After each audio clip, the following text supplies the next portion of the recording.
Awesome. Strap yourselves in, men. We're in for another big podcast, whether you're watching this on YouTube or, well, actually, Luke hasn't given me permission. He's a very handsome man. That's why I was going to put it on YouTube. Just to attract the, Just a we'll filter. start High Performance Mother with 50,000 members. But this dude has fucking crushed my goals. Bastard, the 500 pull-ups. We'll talk about that. We've got a member joining us, Mr. Luke O'Brien. Mate, thanks for giving us the time and jumping on our session today. Absolutely. Pleasure to be here, mate. Yeah, can't wait to share your story, man. 6 months into the journey, and actually, it was you and me that spoke. And I remember our call, and it was what I really loved about.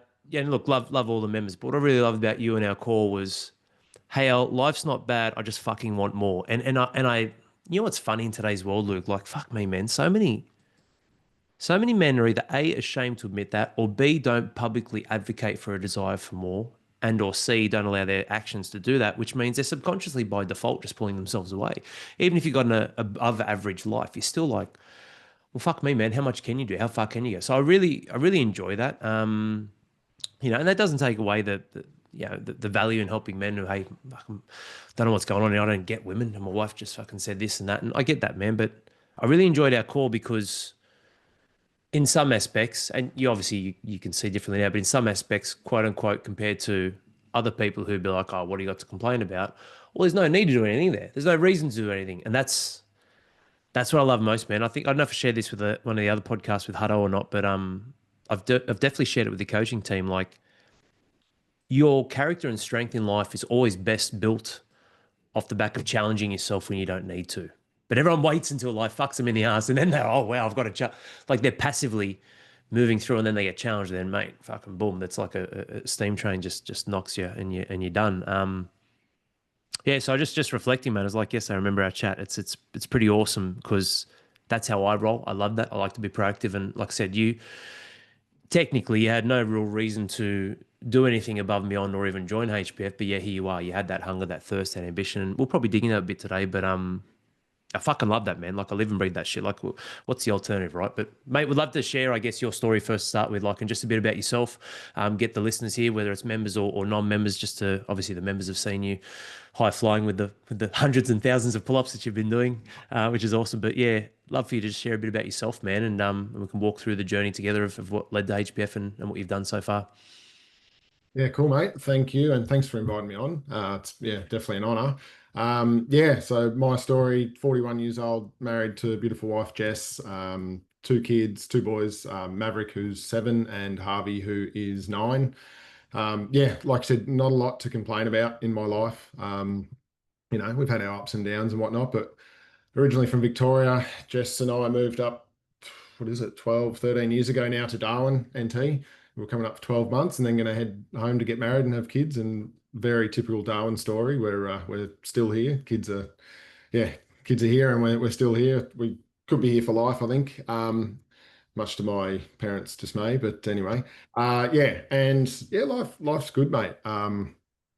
Work's good, like provide well. Jess isn't like she isn't working. She hasn't had to work since we've had kids, which has been something that's been really important to me, to keep that sort of family unit and the mum at home with the kids.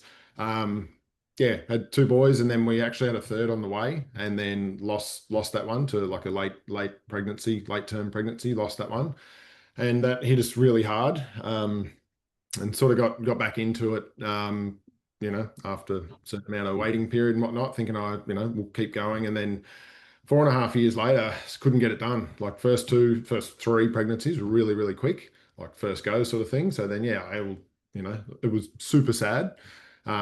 We were sort of treating it as a lost pregnancy rather than a lost child sort of thing at the time, thinking that, we'd get another one in and life goes on. But yeah, 4.5 years later, and we couldn't get it done. We were the healthiest we've ever been. We putting all the effort in, doing all the right things, and just not getting there. And our I don't know, I sort of felt our focus as a family or as a couple, it was just baby, baby, baby. And it was, I was starting to feel on the outer a fair bit. You get booked in for that few days a month, and then feel like you're on the outer again.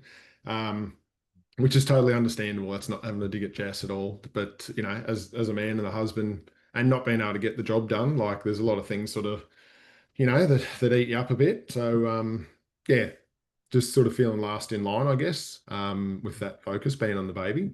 So yeah, rather than just like I was sort of ready to accept that, and settle's not a good word, but I was sort of just like, this is our my lot in life sort of thing. Like no thoughts of breaking up or anything like that. Like it wasn't going down that path, but it was just like, well, this is what, what my life is, what my role is now. But then Mm. I thought, no, that's not what I do. Sit back and do nothing. Like I usually jump at stuff pretty head on. And started sort of researching different programs. I'd signed up for a couple of different ebooks and the likes and seminars and stuff like that, like in the men's space, and they were okay. But then your head kept popping up on the ads all over Facebook, and typical story to all the guys on the inside. It was like you were speaking directly to me in probably all of the ads that popped up. It's like, who is this bloke?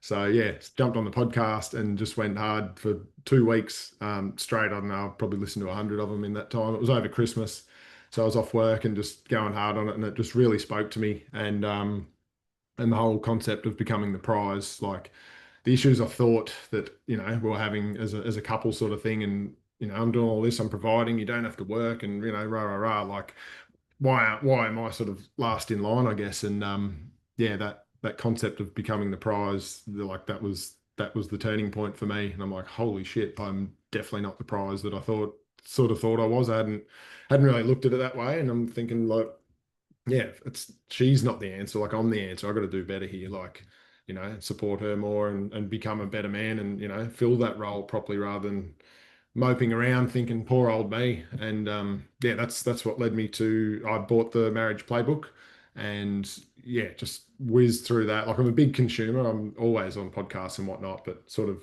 don't follow through with a lot of I got a lot of knowledge that I learned from all that. And then but the HPF like podcast, and then the marriage playbook, and I'm like, no, I'm into this. So put the inquiry Mm. through it. I was lucky enough to get you call me, and then yeah, that was New Year's Eve, 2024, which I wasn't stoked about the date, because I don't know why, but I didn't want it to be like a New Year's resolution. But Yes. anyway, kind of was, I guess. Day one, you had the charge up on New Year's Day. I remember that, and just have not looked back since. Like, it's been unreal Mm. life. So that's me in a nutshell. Yes. Yeah, man. No, it's not. It certainly hasn't been a New Year's resolution. Was it 92% fail in the first 4 weeks? I think is the stat. So let's write that off, mate. Certainly wasn't a typical one anyway. Typical one anyway. Pretty powerful stuff you just shared, man. Like I made a few different notes here. I guess I'd love to work back, probably back reverse order, becoming the prize. So we talk about this, and look, some wives say to their husbands, "Look, who are in HPF. Look, it's good you're doing HPF, all that sort of stuff. But one thing I struggle a bit with is that Al says that become the prize, and so we've had that feedback with a couple of fathers asking, I guess, tips or advice. Or I'm like, yeah, well, look, the thing is, we've swung the pendulum so far where we go above and beyond and provide, and typically, like yourself, man, and all of us, we do everything or throw shit on the wall, see what sticks. So the depth of value given the effort we're giving out is not always reciprocated. So it's like, all right, well, I'm like a martyr. And we talk about this, like you're a martyr, sacrificing yourself. So we got to bring that pendulum back a little bit by overcorrecting, saying, well, hang on, like we said, be 100 to give 100, not hold it, not keep it, not save it. Be 100 so you can give it out. Firstly, but secondly, there's a second part to that. Become the prize. It's become the prize for your family. Like, we're not all here on an island, fucking chanting stuff, building things, lifting weights, and on our own. Like, we're here to invest in ourselves to become more for what matters in us, in our heart and soul, and in and around us in life, which is the most closest sources, obviously, your family that's under the same roof. So it's an interesting concept, man. I'm curious though, and all the men listening to this who aren't members, just know, like, you've got something, like, so when I say the rest of the world, the masses, most men are fucking duds. I'm not judging the identity. I'm judging the action. So when I say that, I'm not saying this to men who listen to the podcast. You listen to the podcast, mate. It's fucking awesome. Whether you're ever a member or not, well done. But yes, Luke, for most people, they just stay in fucking victim mode, man. And I don't get that. And some of you guys who are listening might be stuck in that mode. So I do get it, but I don't get why you stay there. It's like a pity party, but you're the host. You handed out the invites. You have the power to turn the lights off. So I'm very curious on that one. What shifted for you, man? Where it's like, not that I'm saying you're a victim, but I get it. It's like, fuck me, man. I'm doing so much. I'm getting nothing back. Mate, I felt that. My wife's about to have our fourth, and guess what? We're going through like a tough, like not tough, but it's compared to what it was before HBF. But we're going through a tough period where it's like, oh, well, I'm obviously lucky and wise enough through HBF. I'm like, we're going through a tough period, which I fucking know is coming, and it is what it is. Corinne can't give me the energy, the time, blah blah. So we're sweet. It's just we are logistically, physically, mentally. It's a tough time.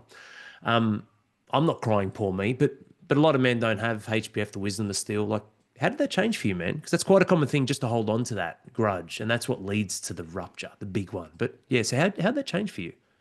Yeah, like I definitely would say I was having a pity party in those periods where, you sort of think, fuck, I am doing all this, and then just not getting any return for it, sort of thing. And it's those expectations and chasing and whatnot that we learn about, obviously, in HPF.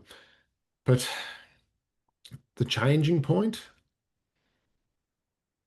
don't know, like it was definitely victim mentality, which is funny now because like I can't stand people that sit in the, play the victim for life sort of thing. They'll be like, oh, my childhood, so therefore I can't do this. And when I'm 45, you know what I mean? I can't stand it. And I see through it so easily. But then looking back, it was like, yeah, that, to a degree, that's what I do. Not all the time, but it was these, 2, 3, 4 day periods where you sort of get in your head and you notice, hang on, I've done this stuff. And then, I'm not getting any praise for it. And, definitely like, yeah, and I'd get in my head about it and it'd just build up and build up and build up until it blew up into an argument. And it was the same pattern, it happened once every, whatever, 2 months, 4 months. We'd have a blow up about it. And then, it'd be sort of eggshells a little bit. And then, it'd be great. And then it'd happen again. So it was just this reoccurring pattern. And I could just see that if that kept going, like, where's that going to end up? Like I said, we weren't on death's door, anything like that. But it's like, 5 years more of this or 10 years more of this, like, we're gonna grow apart, I guess, or I'm gonna, I'll be out in the shed drinking every night, so I'm not in the house, being the Viking and being grumpy and, no one wants to be around me, sort of thing. So that was probably the change, like just looking forward. Like I'm a problem solver, I'm a man, so that's what we do. And I kept trying to solve, I think, the relationship problem or her problem, and then after zooming out, and it wasn't her problem, it was me. Like it was 100% me. And I think in our call, our initial call, like I said, it's sort of hard to even remember what the problem thought we had were because they've disappeared now that I've zoomed out. Like people on the inside probably laugh at me saying zoomed out because that's what HPF is to me. Is just, instead of being stuck in the moment and not knowing where you're at, you take, you zoom out and you're like, oh, now I can see, where the issue is there. And, this is how you fix it, or you don't know how to fix it. And you jump on and you talk to some of the other guys and it's like, yeah, I've been through that. This is what helped me, or this is how you shouldn't do it. I didn't do it. There's just so much advice within HPF. So that's probably, yeah, it was me looking to the future and realizing that, something needs to be done. And that sort of pulled me out of, yeah, looking forward, like looking ahead and then seeking help, basically, like I said, the other courses and then finding HBF. But that's Hmm. that changing point, I suppose, is not wanting to just let it keep going in the same pattern.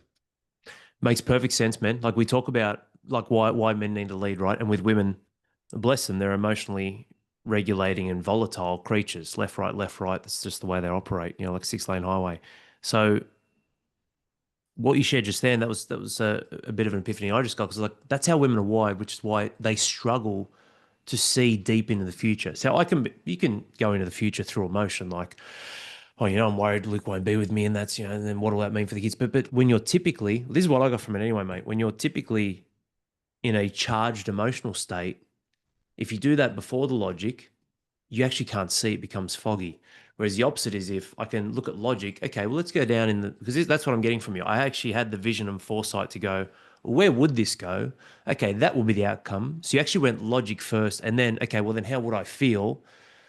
That's really, is that why like, so why do you think men, that's what I got from that. It's like, well, fuck, if you do logic first, let's forecast in the future and then the emotional attachment to the positive and the negative, you're then more empowered to do something about it. Whereas if you're just emotionally charged in that state, you just can't see. Like, is that what, like, why do you think? So you did it, you saw it, and many HPF, and that's what we do with HPF. We're big on that. But is that why you think a lot of men can't snap out of it? Because a lot of guys, it just keeps going and then fucking boom. Is because they're just still too either poor me or emotional. And I get it. It's not your fault to feel that way, but it's your responsibility to do something with it. Like fuck. It's like we've all felt that way, unappreciated, but yeah, it's your responsibility as a fucking man to do something about it. But yeah, why do you think men can't make that? Is it because they don't do that exercise and just go, okay, where is this actually fucking going? Or what? Yeah, what do you think's the block? Because that's most men.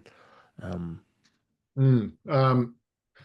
Yeah, I think there's a lot of just blaming other people. It's her fault. She's like this. She's a bitch. She's rah rah rah, and it's always like, and I think it's a lot of the whole family self and service, and they're usually strong in service, and they're like, I go and I work 8 hours a day, and I do this and rah rah rah, and what do I get for it? And then they think I'm doing my part, and it's blaming the woman for not doing her part.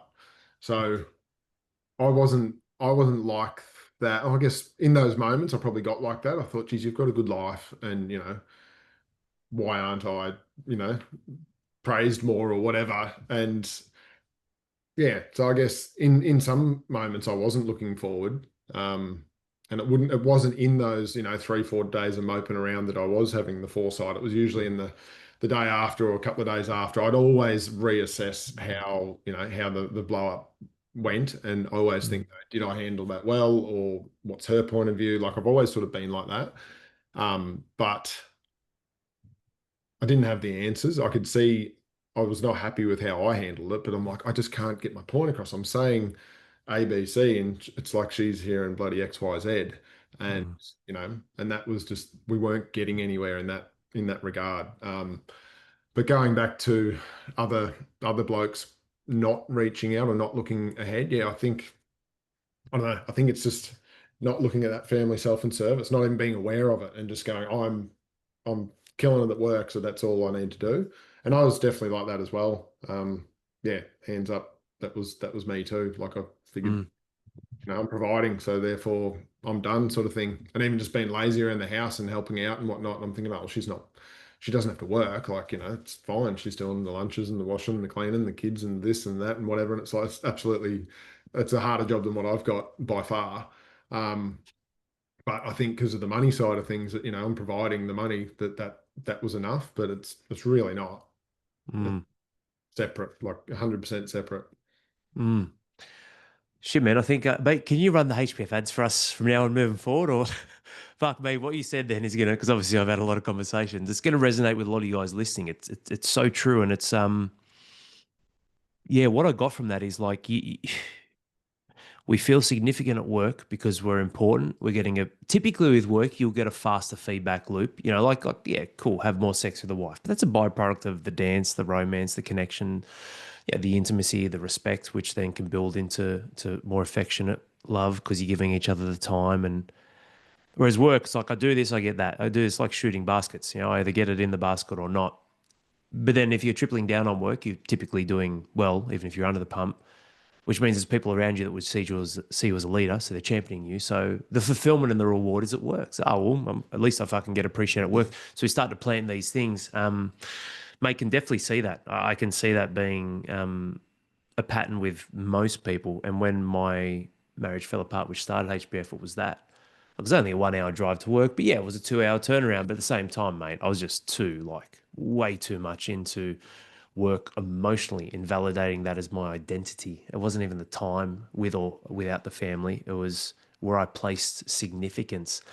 That's what I love, man. Founding principle, like the first thing we ever created. I feel fucking blessed somehow. That was a lucky one because all things from there on, I certainly didn't create. It was inspired from the men, but family, self, and service, mate, that has never, ever been threatened, rocky, or shaky ground. It's just so true. Other thing too, you mentioned, man, if we keep blaming people, why a lot of men probably struggle is because if you keep casting blame outwards, think of it this way: if you're giving the reasons to something other than yourself, well, then you're also giving that power. Like you're forfeiting your power and control, aren't you? Like, I can't fucking do anything about it.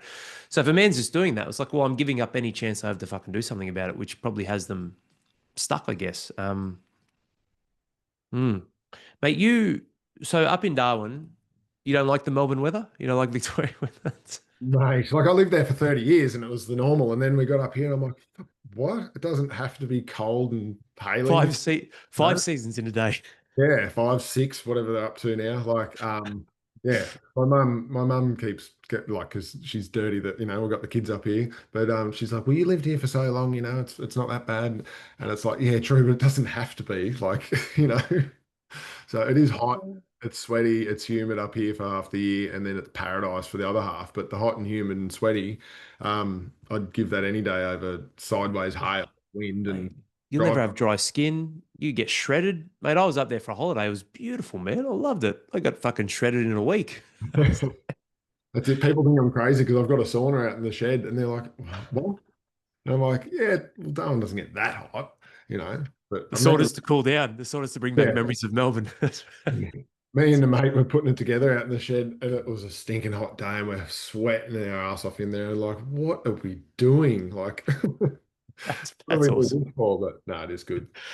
People who sent you the company would have been like, "This is the only order we've ever had for the Northern Territory." Yeah, pretty much. But That's mate, gold. it's been like getting down to 14 overnight. It's been freezing. Everyone's getting around in hoodies and pants. And my kids don't know what's happening. They're like, oh, yeah, 14's cold. That's so funny, man. So funny. I went to Victoria for went to Melbourne for a catch up, and mate, it just cut me in half the wind. And I'm in Sydney. I'm like, man, I couldn't believe just the change. So, yeah, 14 would be cold for the climate that you're used to. It would be, mate. It'd be good for us at the moment. It's been freezing down here. Be a hot summer day. Isn't it interesting, man? I guess I'd love to get your take on. 'Cause you've obviously, you're a very driven businessman in great shape. You're pushing hard. We'll talk about some challenges with pull ups and whatnot in a sec. Family man, wanting to build family self and service. 1% man in life. All right, hit the top. Love it, man. It's tough the challenges you went through, Luke. We did IVF for our first two and our expecting fourth. Roman was a surprise, but it's really hard. And I think that's what I mentioned earlier, like your character's best built off challenging yourself when you don't have to. People see that as a waste because you don't have to. Oh, why would you, man? Why? This is the reason. Like, I don't know about you, but when I was young, man, I saw fucking babies everywhere. So I didn't think it would be that hard. And mate, Roman was so easy, it was a surprise. But the others were really tough. Lots of struggles, lots of mental, emotional stress for Corinne and for me because you're failing, but you can't really do anything about it as a man. And and it's like, so when I was young, I thought I'll grow up and I'll be a dad and she'll be right. But after 2 years, Corinne and I were actually contemplating. So it's mind-boggling that we're on the way to having four. But we're like, oh, we might just be one of those couples who never has kids, like my uncle, because my uncle never had children, couldn't conceive. Just like what you went through, man. I don't think people quite understand. It's not like we're trying to just be some sort of tough warriors or Spartans. Like, man, you need to prepare because life has things for you that you can't think of. You don't know, you have no fucking idea what could exist that could challenge you. And that's why it's a challenge. It's not something you're preparing like a game of footy. It's like you just don't know. That would have been tough for you, man. Like, I guess walk me through like how did you and just sort of manage to move through that because that is tough. But also, what do you think is a common problem out there for men today, which really catches them short and they find themselves on the short end or chasing the tail or not getting to where they need to? Um, so yeah, the fertility side of things was hard. Um, It was hard, yeah, not to get the job done from a male's point of view. Like the reason we lost the baby was actually like a chromosome issue that I carry that we found out. So then going forward, then we knew that there was also risk with the next child. Can still have it, but there's more tests than that you can do to sort of mitigate, or not mitigate it, but find out early enough and all that sort of thing, and doesn't get as far along as we got to the first time.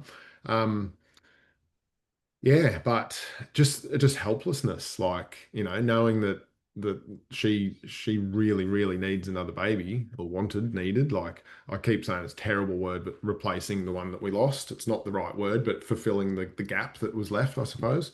Mm, Um, and not being able to provide that as a husband, like that's pretty, there's shame around that, I guess, but also knowing, well, there's not much more I can do about it, like, and I don't know, I'm a pretty positive guy, and knowing like, hey, we've got two happy, healthy boys, they're great, they're awesome kids. I could sort of see that, and I'm like, I'm content with that. Like another one's great and happy to do it and want to do it, but if it doesn't happen, it doesn't happen. I'm content, but then that's not how, she sees it, which is perfectly fine. Women are so much different. They carry them. They've got that completely different connection than what we have. Obviously we don't see them until they come out, but it's life they're carrying and creating inside them. So I absolutely get where she's coming from, but yeah, we just as male and female obviously feel different things about it. And yeah, just not being able to provide that for her is, that was hard. And also another part of it is like it was 4.5 years, and there was times there where like, it's probably not going to happen and whatnot, and when do we cut it off, sort of thing, get on with our lives. I was sort of getting a bit over, life just being on pause. It felt like we weren't progressing in any other areas, weren't chasing, development within us or anything like that, because it was just baby, baby, baby, and even like putting the pressure on her to like we had discussions about, when do we call it quits? And it's like, well, that's up to you, because I don't want you to resent me if I draw the line in the sand and when, go forward, we never have another baby, you'll resent me. And that was just being weak, I think, looking back at it now, because I should have been the leader and the man and taken that burden on from her, you know what I mean? Like, not at year 1 or 2 or whatnot, but it got to a point where we sort of, the writing was on the wall, it wasn't going to happen. So that's something about being the leader of the family and the couple is, you do have to carry some burdens or take burdens away from them where you can. I think that's our responsibility, and not poor me for, having to carry them. I think that's just the way it is. And that's a bit of a regret through that time, which I can't change now, obviously, but I can just, be a better leader of us going forward. It's just motivation to sort of not I guess not hide behind anything like that in the future, is to hit it like head on. And yeah, that's sort of where that is on the fertility front, and getting past it. Like we got to a point where, yeah, I don't know, it was just time. I think she'd sort of come to the realization, and I wanted to let it get there naturally, so it wasn't that, it was mainly selfish, so it wasn't resentment towards me, but and she probably needed to get there too. If I cut it off early, there would be extra resentment there. But then getting to that point, and then it was like, right, it's sad, but we really have to be thankful for what we've got. And then, she's jumped into, and I've sort of pushed her into like a real, like vigorous, well, not vigorous, but a fitness campaign. She's always been fit and healthy, and we're very much on the health train, especially in the fertility 4 years that we were trying. Like you're always finding healthier and healthier ways to live. So we actually live a very healthy lifestyle. But yeah, sort of giving back to her, or her giving to herself, rather than the whole baby path. And yeah, she's paid for some courses, like some paid training and whatnot, and she's doing really well in it. And that's been a good line in the sand from her for her, I think. Like, yeah, baby's sort of in the past now. Now it's working on herself, and it's paying dividends. Like she's getting so much more confident in herself, and a lot happier. And it's the baby thing's always going to be there, and I get that. Like I don't, it's easier for me to sort of think, well, I'm done with that now. I'm happy and content. But obviously that's going to be there forever for her. That's just, the difference between male and female. So I have to respect that and help her through it. But yeah, that's sort of been a good line in the sand, is her focusing on herself rather than the baby thing. That's sort of what's moved us forward. That's the definitive point, I guess, where we stopped trying that and moved on. So finding something better, you say no to something, you got to to say yes to something else. So Mm. we've sort of moved through that. Yeah, that's what I love about you, man. Like I wrote a couple of things here around focus. Like you really, like, man, what you focus on becomes your life. The end. Like it really is. Whereas it's not about being delusionally optimistic or positivity fairies. It's literally you focus on, okay, and not as a robot either. Like there's real emotional attachment to most things that we experience in life.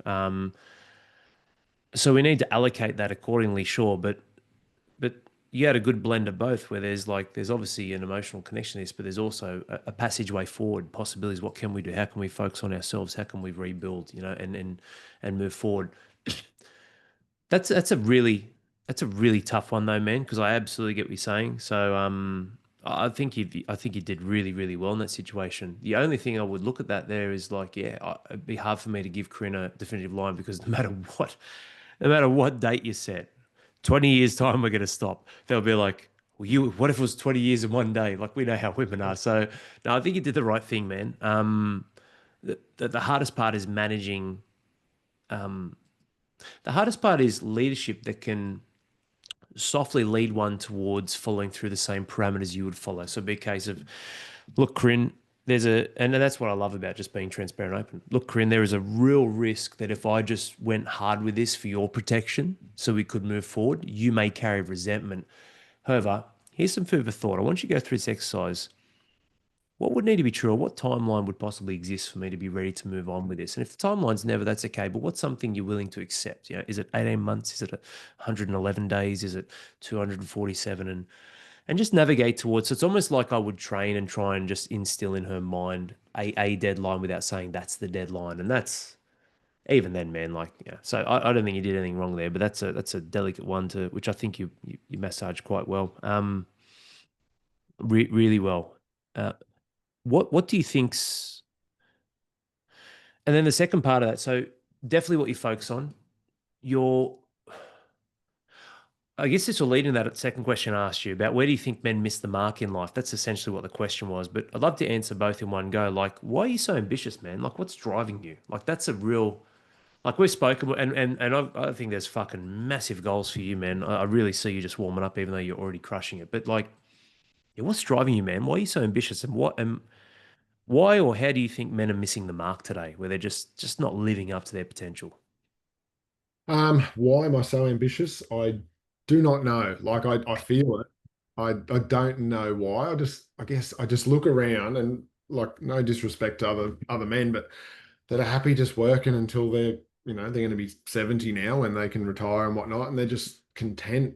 And I guess that's from a service point of view, but that like ambitious in the service field, like I'm in construction and invest like property investment and whatnot, like I just think why not? Like why settle for a job working for someone else for so long to get like it provides bloody life support basically, like and you're just trapped there and that doesn't bring freedom, like time freedom, I guess. I guess that's what I'm sort of chasing. I'm going pretty hard this year financially, putting balls on the wall and or on the line and going for it, but it's for the drive to do that, I guess, is just so it's probably a lazy drive, so I don't have to work for someone forever.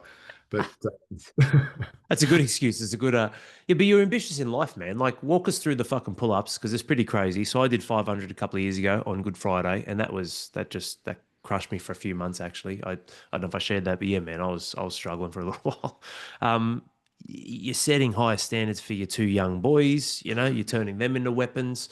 Obviously, the relationship with Jess and fostering that through the stages because, it's not, we're not teenagers anymore. And yeah, of course, work. So, you're not hey, I'm a money hungry man who just doesn't want to work. Like you've got the gene, man. But like, is it a gene? That's why I don't want to discredit the guys who aren't in HPF or haven't done what you've done, but you do have it. Like you've got. And that's why I'm just like, fuck, you're so ambitious, man. It's awesome. I fucking love that. Like it's just because yeah, why not? Like you've got one shot, you're gonna be fucking dead one day. Why would you want it? Like yeah. yeah, people Um, say why, I say why not. But yeah, I'm just curious on that. And then yeah, walk us through the pull ups as well, man. yeah, well, I guess it's probably yeah, why not is probably a big part of it. And oh, you've got a little helper behind you. Yeah, why not? Why settle?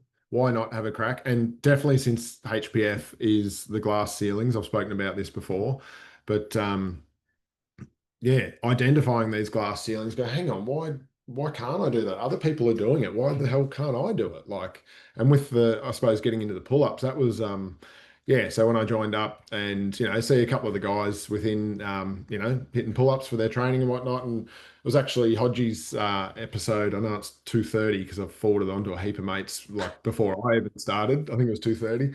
And he was talking about, not being able to do a single pull up and then just persisting and training. And I think at the time of recording, might have been 250 or 350 or something. around And that in 40 or 50 minutes is pretty good. yeah, he's going for it. And so then when I started, like one of the things with my coach Eric, who's a legend, big German giant, happy birthday for yesterday. He, setting goals and whatnot, as you do when you join up with the coach, going through things. And I'm like, he goes, what about, fitness and whatnot? And I'm like, I've never considered myself fit or strong. Like cardio wise, just never. Even playing footy in juniors, I just didn't feel like I had the gas tank. Like running around with everyone else, I just felt I was lacking in that area. So I've sort of that's been a story I've told myself for the next 30 years that I'm just not fit like that, so I didn't pursue it. Mm. And the whole, wouldn't call myself strong. And then he's like, well, what would have to be true to call yourself fit and strong? And I'm like, well, in the strength side of things, I'd heard that you'd done, a heap of pull-ups, and I thought, oh, if I could do Al's record, I'd feel pretty strong if I could do that. And he's like, righto, by the end of the 12 months, if you can do, 500 pull-ups in 98 minutes or whatever it was, that's, yep, I'd be strong if I could do that. And then with the fitness, it was running, like just not a strong point.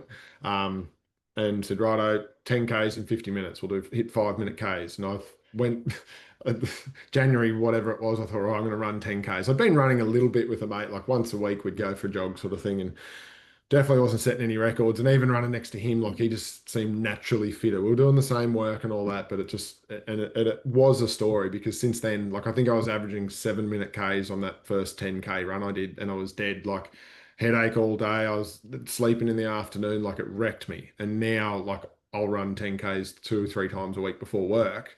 And geez, that was good. That was a good workout sort of thing. I've got the time down to, I did a fun run, which I never thought I'd say this, did a fun run June 1st. It was 12.5 Ks and I averaged 5-minute 21. So, I mean, I've taken big chunks out of it. And now, like even saying, yeah, I enjoyed that running race I entered. It's like, I never thought I'd utter those words ever. So, yeah, still ticking it off for the fitness side of things. But yeah, the pull-ups, yeah, so I set this big lofty goal. I thought I'll time myself half an hour, see how many I can do, so I can set a benchmark. And I got 80 that first time, which I was really happy with because I don't train them, but I'm light enough. I'm 82 kilos. I'm not 116 like you were, and thought, yeah, I got through that. I was really happy. I couldn't have done a single extra one. Like I was buggered and I was, sore for 5 days, and then I've put it out there, and you and I were texting, and you're like, go for a big goal. I'm like, right, I'm going to hit 501. I'm going to hit your goal, your target. I'm going to beat it by the end of the year. And you're like, yep, love it. Good luck. Can't wait to see you do it. And I'm like, oh, and waited a week and then jumped on the bar again. Thought, right, I'll get into this. And I've grabbed the bar and I'm like, I couldn't even do one. I wasn't sore anymore, but I was just so fatigued. And I'm just like, I've put this out to 500 blokes. So, yep, this is my target. And I'm going to look like the biggest dickhead. But then, yeah, just sort of kept chipping away at it. And Hodgie was really helpful. Sent me 10 minutes worth of voice messages on do this, train that, don't just go hard at the pull-ups, you'll wreck your shoulders, and all these exercises in the background, and just kept chipping away at that. And yeah, and then once a month I'd do another time test. And I think the second month so I went from 80, I think, up to 134, 135, and I thought, shit, like I was really happy with that. Mm. And yeah, and then kept sort of plugging away, and then I'd extend the time out to an hour, and then I thought, right, I'll do the 100 minutes or 98 minutes. I'll do that one time, starting at a pace and thinking, yeah, I'll drop off after half an hour or whatever, and it'll slow up. And I sort of maintained the pace the whole way through, and I was 222, I think I got that time. I was like, holy shit! And then I'm thinking, oh, I am sort of halfway there nearly. And then, yeah, each month I did it. And then in April, so I must have done a couple of months, but then April, I had a crack and I got 460 odd. And I'm like, holy shit. And that scared the hell out of me because, and I put this up in a video to the Mm. tribe, I'm like, it scared the hell out of me, like with 10 minutes to go, because I'm like, fuck, that means I'm going to hit this record. And like I'm gonna have to set a bigger one. Like I was actually, I don't know, I was scared before I even hit the first one. I'm like, I'm gonna hit it next month, and that I hit it in May, and I'm like, so how low am I aiming everywhere else in my life that I've set this goal that in January I did not think I would do it. Like I didn't think I'd do it, and then I'm thinking I'm gonna hit this in May. So what else am I aiming low on? And yeah, anyway, May rolled around and yeah, had my kids out there because they've been a part of this as well. Like they're out, how many pull-ups you do today, Dad? Like, and that's what I love now, the example I'm setting for them. Like that's the biggest part of HBF, and I'm sure we'll get to that. But yeah, they're, how many did you get to, and when are you doing the next one? And oh, can I time it with you? Can I count and can I write on the board and all that sort of stuff? But yeah, got out there and thought, right, I'm going for the 501. I didn't announce I was going to try it or anything because I wasn't sort of confident. I was quietly confident, but like I get nervous before doing it. And then, yeah, kept got into it, maintained the pace throughout it. And the boys are like, you're going to do it. how many minutes to go? How many you got to do? And I'm like, no, we're doing it. We're doing it. Got there and I, yeah, went past it and hit 526. So, like I was pretty pumped. I was buggered, but the kids are, they're jumping around and yeah, he did it. He did it. Like they think I'm bloody Superman. So, yeah, but before I'd hit that goal, I put it out there. I said, look, I've hit 460, whatever. I'm going to hit this next month. And that scares me, but I'm resetting a higher goal.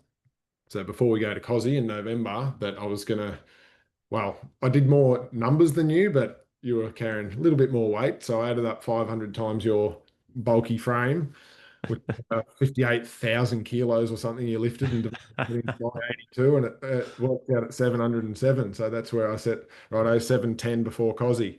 And thinking, oh, yeah, just progression, it'll be all right. And then did the 526 and then thought, right, I need to add another two every minute for the working minutes. And then the first time I tried it, just as I thought I'll do 10 minutes of it and see, and I'm 6, 7 minutes, and I was like, oh no, I'm cooked. And I'm like, what have I done again? But then I remind myself this is how I felt in January when I set the first one. So it's like you messaged me one time, it's brick by brick, and that's exactly what it is. And that's been a metaphor for so many other things, is even not tackling the pull-ups head on, there was so much in the background doing the dead hangs and scapular pull-ups and the rows and all that sort of thing before I even started actually training proper pull-ups. I thought I've got to do the work in the background. And then like the first month, I don't think I really did any pull-ups that weren't like either assisted or, negatives or whatnot. I thought, no, I'm not going to do them. I'm going to focus on this work in the background.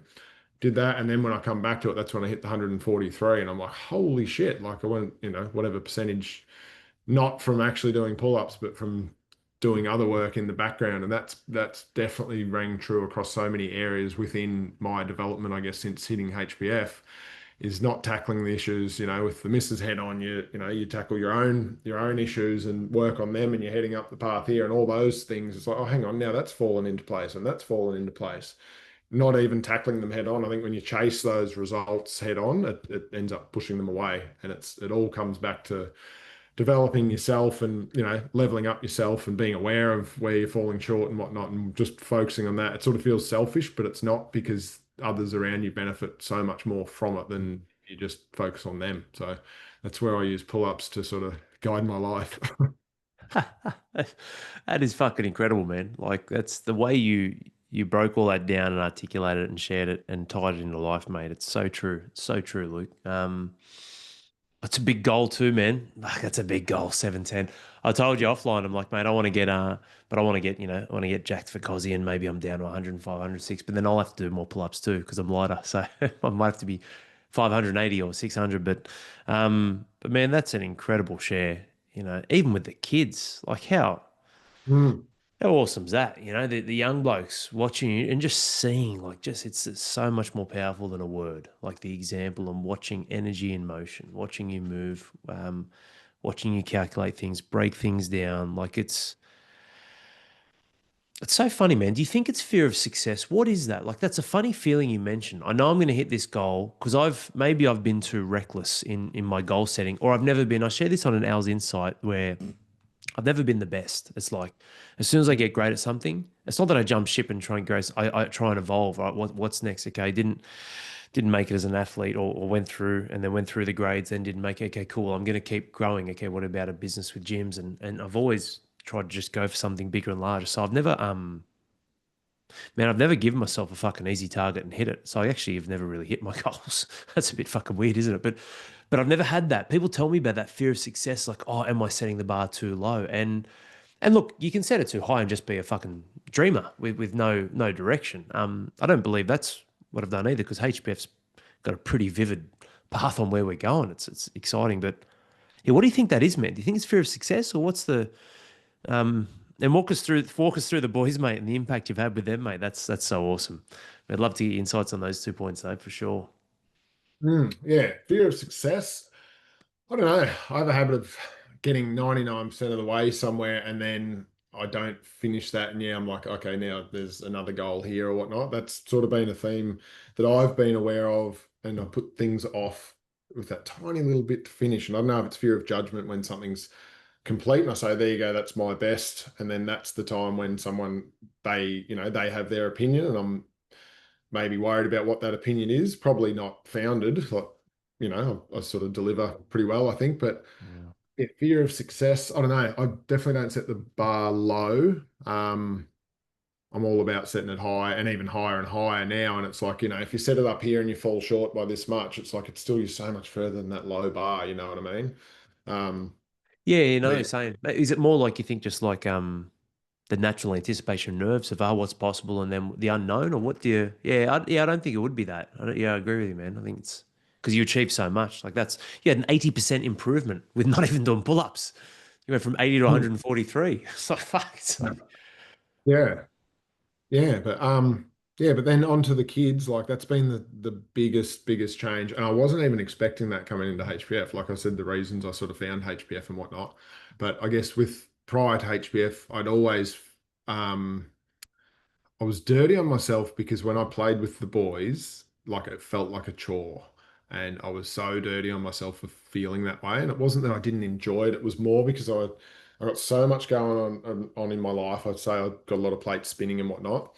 And then I'd be playing with them and I'd be thinking, oh, I should be doing this or I should be doing that. And sort of dirty on myself because I wasn't organized. I should have done that job today, but I didn't. So now I'm going to do it tonight. And I'm kicking the footy with the boys and just not, I wasn't present basically.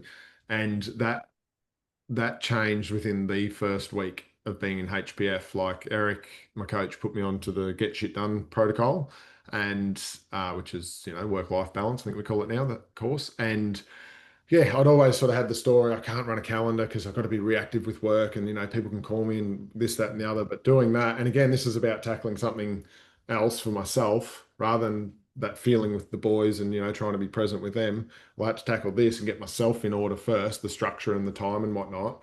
And so we did that and quite quickly. And he's like, no, we're following the calendar. We're doing it like it's your time. And your charge up, that first one on January 1 about the chunks of life, like that saying, yes. "Hey, it's not time you're wasting chunks of life." And that one, like it hit me straight away. And I'm like, who is this wizard? But and yeah, got on the I think one of calendar. the members said that, but yes, I'll claim Yeah, partial credit. yeah. And then I got the calendar in order and had the time and I had it allocated for all the jobs and stuff. And I'm thinking right now I can put that out of my head and hang out with the kids. And the other part was I started the 21-day challenge when I started, and that was luckily enough it actually timed when we did the primal pairs. So everyone did the 21-day challenge together. So it was really good to start that. And one of those is 10 minutes one-on-one time with one of your children. At whatever they want to do, and the excitement they got knowing it was their day and they got to pick. And it's like they'd say goodbye in the morning and be like, oh, it's my day, Dad, today, Dad. And I'm like, yep, what are you going to pick? Oh, I don't know, I'll see you in 6 hours after school. And like just knowing that my time was organized, that I could be with them and I didn't feel like I had to be with someone else, and just being present with them like that changed so quickly. Like it was the lowest hanging fruit, I guess, and it was so unexpected. Like I mentioned to you, we're going traveling next year. We're hitting the road in a caravan for a year. And that came about, like I've always wanted to do it, but that sort of came about in the last couple of years because I'm like, I didn't feel that connection with the boys that I felt I should have had. So I'm always doing something. I'm renovating the house we bought next door. I'm doing this, or I'm late with work, or I'm on the phone all the time. I'm thinking, no, we need to do this trip so I can get away from that and build that connection with the boys. And come second week in January, I'm like, what do we need to do this trip for? Like it took so much of the need to do the trip. So I'm like, I've already got it in such a short time. Like the simple, the tiny little course corrections and have such profound impact. And that's just grown and grown. And I really notice now when I like if we're not doing it and I drop the ball and they're like, what about my 10 minutes, Dad? And it's like, yep. And I like that's so important to them and it's so important to me now. And it's 10 minutes. Like it always goes longer, but it's 10 minutes. And it's like if I haven't got time for that, like what am I doing, sort of thing. But that's been the big change with the boys. And also the change in what I'm showing them, because they obviously watch everything we do. They see everything. And I can tell them, like I always sort of spoke to them like a few levels above what they are, like explain things, this is why I'm doing this or doing that and whatever, but then my actions wouldn't back it up. And then I think like getting so much into the fitness and looking after myself and whatnot, and even like this past month in Winter Wars, took on we had a gas tank challenge where there was you pick one of six, gas tank challenges, 200 k's on the bike, 50 k's running, all the pull-ups, sit-ups, burpees, all that sort of thing. I thought, bugger, I'm going to pick them all, feeling pretty fit. So I picked them all, took them all on. So I was getting up at 4:30 in the morning, head torch on, riding laps of our block at home and whatnot. And the boys are coming out in their jammies some of the mornings. What have you done today, Dad? Like they're just, that's what they expect of me now. And that's what they see, a dad is that guy that's getting up before everyone, being fit, getting strong, eating healthy, all those things, as opposed to, I guess, back in the past, it was like, I know you've mentioned it before on other podcasts. It's like, I taught him to, go grab us a beer out of the fridge. How good's this? And like that was me, you know. No, I wasn't a heavy drinker, especially in the last 4 or 5 years with the whole fertility thing. That had definitely slowed up, but that was what they were learning, and that was what I was showing them that normal was, sort of thing. And that, I guess that's probably another reason why I'd never called myself strong or fit in the past, is because, I'd start on these, workout plans and all that, and I'd do it for 2 weeks, then get on the piss with the boys one Saturday night and feel wrecked, and that exercise thing was out the window. So I've never sort of stuck at it, and that's been a big thing, sticking at it. But yeah, the boys don't see me as a drinker anymore. Like I don't see myself as a drinker anymore. Like I've changed that story from, I drink to, or at the start it was like I'm having a year off drinking, but now it's like, no, I don't drink. So Mm. that's been a big part that I'm really proud of, I guess, and changing that now with the boys. That's, hopefully it's sort of early enough, and I think it definitely is, but they're not going to be growing up just thinking, Mm. as soon as they can, they want to be getting beers and, doing all that sort of stuff. And like, I had a great time growing up, don't get me wrong, like formed some pretty good friendships with mates that I'll be friends with till the day I die, like around drinking and whatnot. But also, like, it wasn't a requirement. And I think if I Mm. can, that path of health and fitness a lot earlier than I came to it at, late 30s, or yeah, late 30s, I guess, really.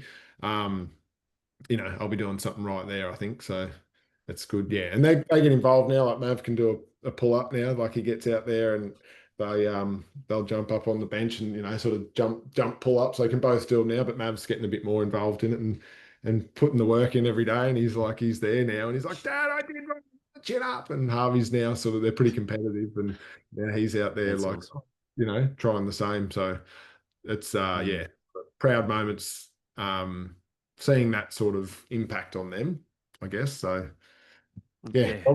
yeah, wasn't even aware of, like, wasn't even looking at it like that in the past, sort of thing. Wasn't even considering the impact I was having on them. Mm. Just going through the motions, sort of thing, on that front. Mm. It's been a happy surprise of HPF, is the Mm. relationship impact on the boys. That's phenomenal, man. Like even the wording you mentioned with the alcohol, right? Like not I can't drink, almost like you're depriving of something you should be doing. It's no, I don't. It's just not what I do. And my son Roman doesn't even know what a beer is.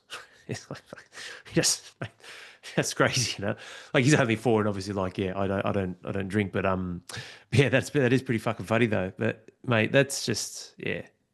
And that might seem, those listening who obviously aren't like on the inside with HPF, might seem a bit odd, right? Or high performance father, and to Luke's surprise, it may be a bit of, but it's like, it's a title, man. Like high performance father is the after effects of lining everything up, conditions that raise the children in the households. Obviously, your relationship with your wife matters. The standards you set by example. It's not just communicating with your sons, it's you being fit as fuck, and following through, them watching you and how you interact with Jess, and watching you go out and hunt, which no doubt, you'll talk of, and like I do, I educate my children on, an exchange of value and money and business and the shit you'll never learn in school, but you need to teach your kids that stuff. And so there's so much value to you as a man, being the prize, being 100, so on and so forth, that then has you, as the natural byproduct of being a high performance father. And maybe we don't, and well, we do, but maybe we don't, or maybe we need to just highlight that a little bit more through exercises, as well, Luke, because we absolutely involve it. There are a group of fathers who went and did a camping trip with the fathers and the kids, mate. How fucking unreal was that? I think it was about 8 or 9 of the guys up there, mate, the best, so good. But one thing I wrote down, I was writing as you were sharing that, was the boys. It's so powerful, that example. And this is for you guys who are listening to think through these questions I have here. Who do you actually see? And look, could be sons or daughters, but this is what I had for you, Luke. Like, who do you actually see your sons as? Who do you see your sons as? What do you see them doing? How are they behaving? You know, and that's a real question for you men listening to this. Like, um, are my children going to grow up and call their children fucking idiots? Because that's what I'm calling them. You know, like that's a real like what behaviors will they have? What are you actually saying? How are you operating? Yeah, that's a real thing to fast forward. So I guess with that being said, Luke, mate, the health and fitness, the relationship, the time you're spending, special time, awesome, all that stuff. Who do you see your sons as growing up? Where do you see them? Because that's a really cool exercise we haven't necessarily done in HPF. We have in some ways. We've done eulogies and that sort of stuff, which is pretty confronting. But especially if you got work to do, which we always do. But you're painting a pretty fucking solid picture. So walk me through this, man. It's 10 years time. The boys are 19 and 17. Like, given what they're seeing and what you're doing, mate, they got to be fucking crushing. But let's not just say that. What do you actually see him doing, man? What do you think? If you keep planting these seeds as young men, fucking family, self, and service, how do you see them operating? Where do you see them going? Yeah, it's probably not something I've looked out 10 years, like done this exercise, but just while you were talking about it then, thinking like I'm very aware that it's not going to be hard for kids these days growing up to stand out because I think the bar is getting lower and lower. And I tell that to the boys. I'm like, you don't have phones or iPads or whatever, and like they feel like they're missing out. But I'm like, if you know, if we let you have a phone, Harvey, you would just be in your room for 8 hours a night after school, and where's that going to get you, sort of thing. So we're very conscious of that. I'm sure our kids don't love us for it now, but I'm hoping they will in the future. But yeah, I think it's going to be easy for kids to stand out as high performers, I guess, going through life and just building work ethic and like you say, teach them about money and whatnot. Like the boys are on 5% interest a month, which is the best interest you'll get anywhere. But with their pocket money and they do jobs and they get paid, and if yeah, they can buy one decent toy a month out of their money because Harvey just wants to buy something every day and right, you get once a month. You can buy it on the 1st or the 31st or wherever, but it's one go, and it's sort of teaching them that value of money. And if you go and spend $40 on something, now, and it gets ticks over to the end of the month, that's $40 less that you're getting that interest on. So they're now like Maverick. It's funny the difference in them. Harvey's just can't wait to the first, and he's got a toy in mind. He goes and buys it. Whereas Maverick's like, no, I haven't bought anything this year because he's getting, he's past Harvey's money now. Harvey had a heap for birthday money and whatnot, but Mav's just chipping away at it, and he's getting $11 interest a month now, and they're working out the interest payments and all that sort of thing. And I'm like, you're right, they don't learn that in school, and well, not in the right context. Like they'll learn the maths, but it's not we cannot live and survive in the world without money, yet we don't learn about it. And I'll talk about it till the day I die. I'm open about it. I'll tell you how much money I've made, how much I've lost. Like I don't care. It's such a big part of our lives. Yet I've got friends that won't even like I don't know what money they're getting paid or anything. Like it's like a taboo subject. And I just don't see it like that. And I think it's so important to understand how it works, how to get it, how to lose it, what to do, what not to do. So in that regard, like not just money either, but in relationships and friendships and their work ethic and all those sort of things, I'm more and more aware the more I become aware of, things, but for them as well. So I'm actively trying to teach them in those areas as well, as opposed to, like we asked the school for homework and stuff because one of them wasn't getting homework all of a sudden and the other one was, and we're asking for it, and they're like, oh, a lot of the parents just don't want it, don't do it, so we're just not going to do it. And we're like, no, we want to do it. Like, and we put effort in after school with the homework, especially Jess. That we want them to do that. We don't want to just rely on the schools to raise them at a whatever standard, you know what I mean? Like again, why just settle for this? And they love reading, and like I'm a big reader. Jess is now a big reader. We banned phones out of the bedroom probably, I don't know, 5 years ago. I said, no, we're reading books, so we did that, and now she loves reading. But the boys are loving that as well. So I guess if I look out 10 years, and if I can, like, not to pat myself on the back for this, but if I and Jess, we can keep these standards up, I guess, and show them what hard work is, show them finances, show them, friendship, show them how to have self-worth, all these different things. Like we've got chickens and we've raised pigs for food and all that sort of thing. Just teaching them real world things. Like I think they'll be miles in front of the normal, and not to bag out parents that are in that, the normal. That's just you know, how can they It's not be? choice. How can they not be unless something sort of woken them up to whatever? And they're busy too, like cost of living. You sort of have to have both parents working. I understand it. It was something I set out to like, no, it's not going to happen that way for us. But I totally get it and don't begrudge anyone that has got both parents working. Like it's sort of it's a unfortunate necessity in this day and age, it seems, if we want to live the lifestyles we live. But yeah, that was something I'm pretty proud that I've been able to provide that, and I think it'll serve the kids pretty well. Mm. That's incredible, man. Fuck, if they're doing pull-ups now too, they're just going to be absolute weapons. So just even health, well-being, Hmm. relationships, like your sons are going to be very well versed on what to look for, because you're standard, and also yeah, you'll have them go through the marriage playbook as well, mate, before they're even married. So that's what not to do. It's it's good. Like they won't even, yeah, they're going to be in such good shape, which I'll be teaching Roman and my daughters, what to look for in a good man, and a good man to allow to take lead, and know that he's earned that. I don't want my women, my little girls, to become monsters like a lot of fucking women these days who, yeah, you need that balance and blend. But with my son, absolutely, I'll be teaching him skills around relationships, communication, and all the things you mentioned too, man. Like how awesome, and if proud's the word, so fucking be it, because they are a collective of us, given they came in on a blank canvas, mate. So that's awesome. How are you finding HPF, man? How are you finding the journey? What are you enjoying? What do you love most about it? I'd love to get hear some shares on the journey, what you've done. It's been awesome talking to you. We've gone through some pretty cool stuff. But yeah, how are you finding everything? Yeah, it's all right. Yeah, that's right. I got a No, coach I who's think- German, big thick accent. yeah, Mate, he's big got a beard. beard. Jeez, he's got a beautiful beard. I'm jealous of. Yeah.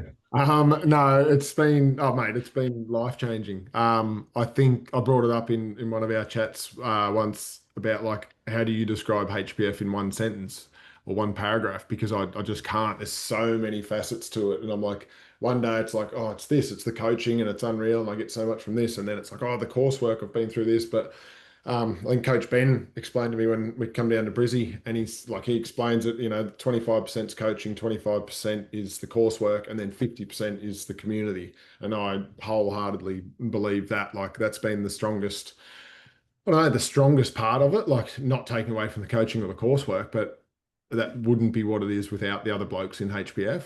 And it's just having, 400 or 500 guys around that have been through it, and they're all on, like, the way I sort of do describe it is everyone's on the same path to becoming better, which you don't find everywhere outside of HPF.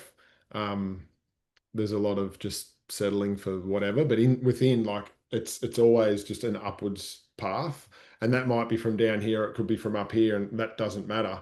Um, but everyone's on the same path and everyone speaks the same language because we have done the coursework and the coaching and whatnot. So I can call guys, like there's a guy that we started on the same day, Chris in Melbourne, and we're in different tribes and whatnot, so we don't too much within HBF. But we call, we're at least once a week we're on the phone, and they've had a path with fertility sort of similar. They're still going through that now, and we're at our stage with it, but we clicked like over that. And now, like, yeah, we talk business, we talk wives, we talk kids. For Cozzy, I'm going to fly to Melbourne and I'm driving up with him to Cozzy. Mm. So it's those, and as far as the same language, I can call him and I'll be like, oh, we had this blow up and, this happened. What am I not seeing? And he'll be like, oh, whatever. And say one word, it could be Viking or Panda or, whatever. There's so many words we sort of work with in HPF. Mm. It's that one word and we're both on the same page. Whereas outside of HPF, and there's things I don't bring up with my close mates outside of HPF because their wives are friends with my wife, and it's not that we're shitting on our wives or anything like that, but it's just having that separation, I suppose. And everyone's just got everyone's back and wants the best for everyone. Like it's so positive in there, and there's guys that are like Hutto's famous for, when he joined, he's like, is fucking everyone paid actors in here or what? Because this isn't real. I actually spoke to Hutto for 2 hours after you spoke yesterday. Uh, he had a long time on the phone. But yeah, 450 paid actors, man. I said, how are you costing me a fortune, man, just to stay in the community? just to keep winning, yeah. But it sort of is like that. And it's guys, I don't know. I remember when we had our first call and you had a vision for, what I could become sort of thing.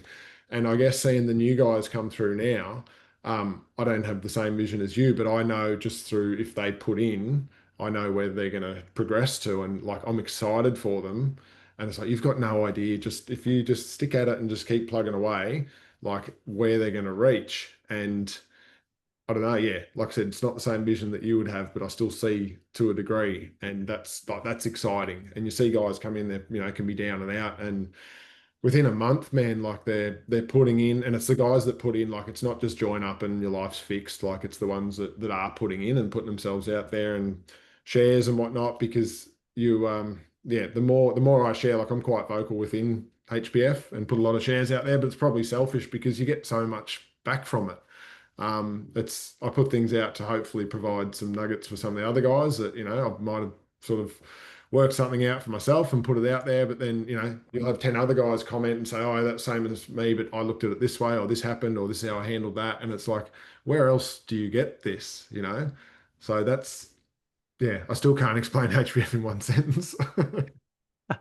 Just need to get what you said then on a tape recording, mate, and just hand them out, hand out little cassettes to people. Not that there's cassette players anymore, but But yeah, um, it's been yes, I don't know, life changing, and I can't see myself sort of stopping. And I think that's true of a lot of the guys that get in and really apply themselves to it, is that once you're in, it's like learning about Christmas. And I won't go too far into that because I know someone will listen, but once you know, you can't unknow. You know what I mean? So once you're in HPF, it's like, oh, how could I not be in HPF? So I'm hoping there's some sort of structure the longer I'm in, man. But anyway. Um, yes, but yeah, I can't see it stopping. yeah. It's pretty special to see the tribe connect like this. Chris is a legend, man. I can't. It'll be his first Aussie too, so can't wait to have you both there, mate. It's going to be it's just fucking unreal. Yeah, more than double the size it was last year. Just can't wait. Hutto will be there too, mate. Yeah, it'll be epic. But Platinum, sorry. the Platinums. Yeah, Hutto, you can bunk with Hutto, mate, and help him with his shoulder mobility. But no, it was a great session I did with him the other day. We yeah the crazy part is, man, as I was walking just down the stairs today, I just had this flash come through, and it was a young man who just had a baby, and he's wearing all the gear, and his baby. It was just a weird like flash or premonition. I don't know. It was funny. And he was saying I'm a third generation high performance father, and I look, people might think that's corny, fucking good for them. But that's the game, man. Like it's like fuck, like there's always going to be fathers, new fathers. Like it's yeah, we, we want we want to build legacies, man, and we want the grandfather to be rocking the gear and his grandson to have the little oversized singlet or shirt when he's crawling around, and that's just so special, man. And it's fucking hard, but it's absolutely worth it. How do we keep going and growing and as a movement, HBF just keeps fucking setting a standard that becomes so fucking large that all of Luke's goals, dreams, everything he ever fucking wanted can be realized, and everyone else's, and the network is so tight and built on trust, and it's fucking incredible, man. It really is, and it's all credit to men like yourself who follow through and apply themselves and do the work, and that's the thing too, Luke. Like we're really seeing a common thread as we've really becoming more seasoned, right? So we're 2018, so we're entering into our eighth season, and that's just it. Like guys listening, like you'll get lots of wins and fucking fast too, but we're not a quick fix, um, and we're here to help you and dedicate our lives to be essential in your life with our coaching and specifics on what your path is one to one. But you've got to be a fucking team player. We don't want lone wolves. We want men who, and so a lot of men have either sporting backgrounds or they understand the value of having the right people around you. And that tribe, that culture is phenomenal, man. And so I'm starting to really see these patterns. Not that other people, we're not trying to fit everyone into one thing, but you just see common traits, and it's like that's the strength and the power. And we want to. And look, not all men. Well, we've always got work and ways to improve. So it's not like all men come to us great and made. It's like no, but we want to help turn good men great. That's the whole fucking point. That's why we exist as well. So I say that not to push people away either. Like everyone's got fucking mess, but also it's like there are these common things, man, where it's like if you're responsive, following fucking through on what you need to do, connecting into your tribe, you're here for the long haul, but you want to rack up quick wins, but you're willing to invest the time. Like it's all upside. It's all upside. That's what we'll keep doing. Which like you shed light on them, mate. And you come into the catch ups and traveling around, mate. It's so awesome, you know. That's pretty cool too. Doing catch ups, you got men traveling interstate to connect Mm. with the brotherhood, and it's the common thing I see, Luke, is out from the men on the inside is like our HPF is like nothing I've ever seen or felt before. And my first thing always goes to looking at all these other groups and whatnot, being what are these other groups missing? Because you see them all, and that's what fucking makes me angry when people try and compare us to other groups or cliques or I mean, there's fucking millions of groups. Even if it's a group of 3 people on a Facebook chat, there are fucking millions of groups in the world. But mate, you're looking at the top 1% of the top 1% here because of the fucking depth, the mission, the purpose. But that's what we see commonly, Luke. It's like, mate, this is like fucking nothing I've ever seen before. And it's just so legit and real. Like for me, I've been part of some championship sporting teams, and mate, that's not even close to what we have here. But I love that it's the game of life too. It's pretty special, mate. What a session! Yeah, really enjoyed this with you, man. I had so much more yeah, so much more fun and enjoyment doing this with you than I did with Hutto. I hope Hutto's not listening to this. Sorry, mate. He is 97 years old. Yeah, yeah, he's 107, 97. So 27, yeah, yeah, just yeah, but he had a pretty cool background though of Eric in the chopper and explosions and stuff. So bless him, has pretty that funny. at our squad leader meeting every Tuesday night. Was Does his he? best.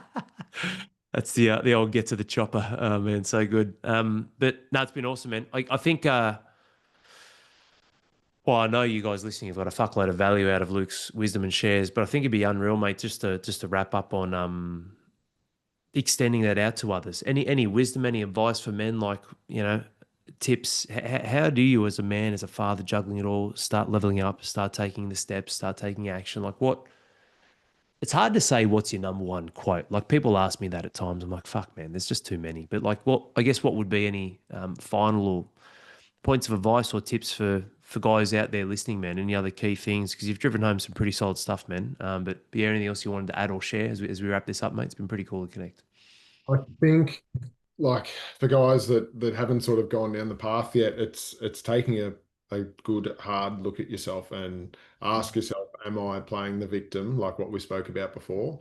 Because if you're still stuck in that mindset, like I don't know that there's hope for change. Like it's not going to change. There's no path for it getting better just by other people fixing, you think their problems, but it's focusing on yourself and where you can improve for yourself, and that's where it starts, I guess, looking inwards. Like I don't know, one thing I've sort of been doing lately, because I mean I'm not perfect by any means. Like I might be talking up all these things that we're doing within HPF, and it's amazing, and you learn so many new things and whatnot, and then you know to focus on that, and you might work on it and think, oh, I've sort of got that mastered now, and then you're working on something else and you let the ball drop a little bit over there, and it's just monitoring it. And actually talking to Hutto, I said I'd steal this off him, but full credit to Hutto yesterday when we were talking after you chatted with him. He brought it up. It was a really great analogy. Was like it's like watching security monitors, and you sort of zoom out to start with. We're all stuck inside sort of thing, and not with no perspective, and then you zoom out and it's like looking at one security monitor and going, oh shit, I haven't looked at this way with my kids before. And then, oh, hang on, there's another monitor, because you zoom out again, you see with your wife and your work and how to handle this and all. It's like monitoring all these security monitors, because that's what my journey's been like. It's hard to pinpoint what the greatest thing has been for me, because there's just so much awareness now about life basically. And yeah, that was a really good analogy, that now you're not stuck in the monitor, you're out and you can see them all. And I'm like, yeah, but there's more and more monitors getting added all the time. But he's like, yeah, but you deal with that, and then it goes on like on sleep mode, and it'll come up again later when it needs to. So you don't have to monitor that, because you've sort of worked it out. And then, you're seeing all these, whether they're issues or whatnot, what to do. But that was a really good analogy for me, because I see it like that. And I guess for a lot of guys that aren't down that path, they're still stuck in that monitor, and you can't see it until you zoom out. One other thing I've been doing just recently, um, with some of the work we've been doing and challenges and journaling and whatnot, is it's sort of asking the question like for as recent as like a week ago, like I think I wrote it down. My like from your kid's point of view, my dad is awesome because, and it's not because he's doom scrolling on the couch or or that's what you ask yourself. What would your kids say? My dad is awesome because, and that's not what they're going to say, or because he's got lots of houses, or because he works lots, or he's always doing emails, or like, what your kids don't need that. They don't value that. And it's, did you spend 5 minutes bouncing your kid on your knee or, without doing that while you're on your phone? Yeah, hang on, hang on. And that was me, through and through. Like I'm around a lot. I can sort of work from home a bit. I've got a home office and, I'm sort of around once the kids are back from school and but I wasn't present. So Mm. that's one thing is just looking within and really assessing yourself because it's so easy to push the blame on other people, but it's like, are you showing up for your family and for yourself? You know, um, yeah, are you fit? Do you have that capacity? Like that's a big part of HPF is building up that capacity so you can give it, be 100 to give 100. That's something we hear all the time, and it's just so true. And are you that person? Are you sitting on the couch with your guts hanging out with with a beer in your hand? Is your wife going to come and jump your bones because of that image, or because you were 20 years ago, or like you've got to look within. It doesn't start anywhere else. It starts with you and it ends with you. So that's the advice I'd give. Mm. Yeah, it's phenomenal, man. That last piece too, like for a lot of men, that exercise with the my dad is awesome because, yeah, like for a lot of you guys who feel like you've lost that spark with the missus, what's the fucking reason why she was attracted to you in the first place? We get a lot of guys reach out and they've got both, but they're just operating with too much fucking pander. It's like, fuck me, mate. Like, you don't need to ask your wife. Like, give her another fucking decision to make. Like, fuck me. Maybe tell her out of respect, but draw a line in the sand because a lot of the times men face resistance or the wife doesn't believe their track records, so they don't want them to do something new, whether it's HPF or not. And then they just fucking fold like a lawn chair. It's like, fuck me, mate. You just failed another one. What's the reason why people found value in you in the first place, which drew them into your life in the marriage? But secondly, absolutely, man, with the children, that's beautiful process. Writing out my yeah, my dad is awesome because like I love that. It can be simple. It's because he kicked the soccer ball with me. Like that's the highlight of Mav's day at the minute is, can you kick the ball, Dad? And it's like Mm, that's what he's going to value. And am I giving him that value? Am I filling his cup in that way? And it's so simple, And now that mm, you get through that 10 minutes or half an hour or whatever it turns into, and you get so much from it, knowing that you've filled his cup for the Arvo sort of thing. mm, And yeah, that was, I don't know. It's funny. I've sort of been putting the time and the present time in with the kids, and I'm getting so much out of it, but I'm like, hang on, like that's sort of even selfish me doing it for that reason. Now I'm looking at it, I'm like, fuck, it's a gift to be able to give that to them. That's the main thing, and then I get even more from that. You know what I mean? I was sort of wasn't looking at that correctly, I suppose, even when it started happening. I was like, yeah, sweet, I feel mm, that connection and whatnot, but then so hang on, this is for them, it's not for me. mm. Yes, that's epic, man. Great advice.